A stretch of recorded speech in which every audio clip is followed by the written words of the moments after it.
Alrighty, anybody having a little trouble with trying to get any type of plugin inside Ableton 10?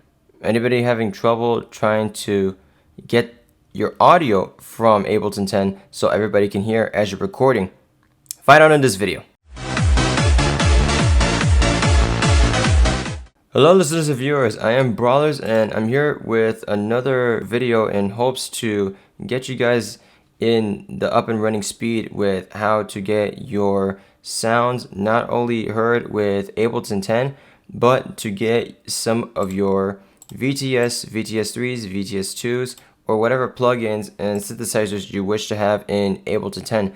This took me a little bit of time to figure out, so bear with me since I am still brand new into this. And as you can see, I do have Serum inside Ableton 10, and I finally managed to do it thanks to this article that I'm putting up right now.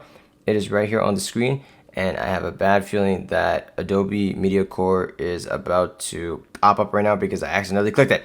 So let's do this quickly before it takes over my screen. What are the first things you got to do? Feel free to follow the website link in the description if you are having trouble with installing some of your plugins for Ableton Live. For Mac users, right off the bat, you're already able to go to this link and see step by step with how you're able to install the plugins. But here's the main fact that this really threw me off as I was struggling to put Serum inside Ableton 10. Now that I'm able to have it here, this is the most important part that is in blue. Make sure it reads the following. So for the 32-bit plugins, you're gonna have to go into the 86 for the VTST plugins within program files. But for the 64-bit, do not go into the x86. This is some type of programming that you're able to do with organizing. Know that if you're using the 32-bit version of Windows, honestly, why are you going to be using that if you're going to be doing music production? You need a 64-bit computer if you're going to be doing music production, because that's going to save your life on massive scales. I'm going to show you guys step by step on how to do this. With Serum, it says I have active, but I'm still in a monthly subscription. Let's go to install if you're going to do it for the very first time. So if you've purchased it within the Splice website, you will go to install or reinstall.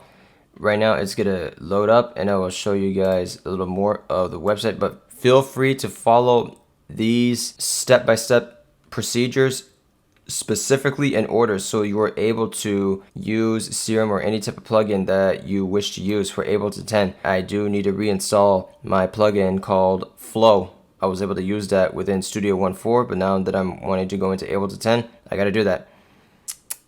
Now let's see if this guy is still going in. My chair just squeaked. Alrighty, now that it's here, I'm able to click yes if you wanted to make the changes to the computer, but I'm not going to fully reinstall this thing since I already have it and I finally managed to have it in Ableton 10. So here we go. That logo of Expert will be up and at it. What you're going to do is click next. Of course, you're going to agree to the license. Hopefully you're not doing anything illegal and you bought this thing. And be sure everything is selected for the components to install. Click next. Now this is the part where you need to be very careful and you got to specifically put it in order. Follow what this website page tells you to do. For the 32-bit plugins, you're going to have to go into the x86 in the program files for the VTST plugins. Now we're going to compare them side by side. For the 32-bit, you have the 32-bit, it's telling you need to go into the 86. By default, it will tell you without the parentheses x86. So you'll have to go into the browse section and find out for yourself where it's located. Mainly it's going to be in your local disk C drive or whichever drive you called it in the first place as you have the computer up and running. Since these two are going to be popping up, you already know which one to pick.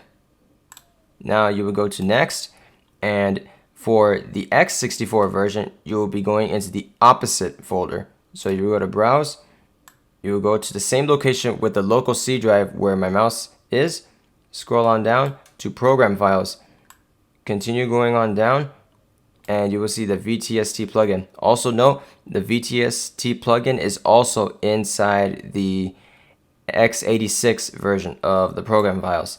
So make sure the destination folder is correct, then you press install. be sure to have a minimum of 201 megabytes. I'm saying that just to be safe with the space required. Of course, I'm going to cancel that because I already have it. Yes, I wish to quit. And now, if you have a certain plugin and you wish to record everything within OBS, since you're seeing that on the screen, a little inceptionism right there. Maybe I'll add an effect there, who knows?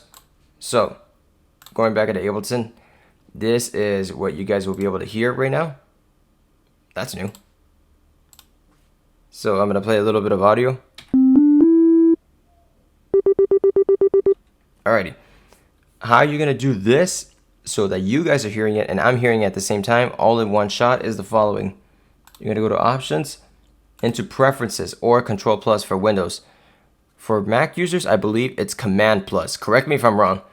Now, going into the driver type, make sure that you have an audio input-output interface. The one I am using is called Behringer, and it's a very basic little guy that does a little over $100, and it's worth it for starters. Be sure to go into ME/DirectX, and these options will pop up on the screen. With the audio input device, you'll be utilizing with whatever type of audio interface that you are utilizing. For this case, I am using my Behringer UMC 202 HD. And for the output device, be sure it's going to be on the speaker version of the same letter type of your audio interface, which in this case is also Behringer. Be sure it's going to be on the DX and the DX at the same time. Don't be mix and mashing unless you're willing to test out with what you can bend around with Ableton 10, which I'm still doing right now. And I'm going to be continuing to mess around with the audio input and output to see how I am able to get the audio from within and without for my regular speakers and for my headphones, along with hearing noises from the computer. So example, if I'm looking up a tutorial on the World Wide Web, I'm able to hear this, at the same time speak, and at the same time dwindle around with Ableton 10. Well, that's going to conclude for my time with Ableton 10 and messing around with the shenanigans that I really want to get into.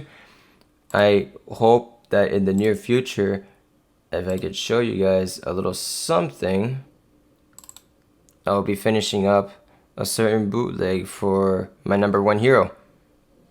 This is what I have as of right now, and I know I gotta get into this big time because I had some plans going on it, but I've been kind of procrastinating and tired through the full-time position that I am in currently, getting as much money as I can to clear my loan.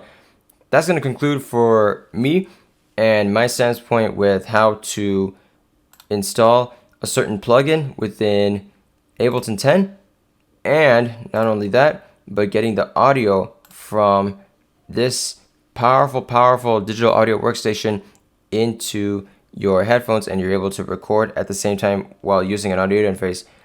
Thank you so much for watching. If you're new to the channel, feel free to follow on any of the social medias. If you wish, feel free to follow me here on this social media platform, even though YouTube is really gotten a lot of people ticked off right now. That's going to conclude for me. Just know that if you made it from the beginning to the end, it's enough for me to say thank you for giving me a chance. Keep listening, stay safe, and hopefully to rave on very soon.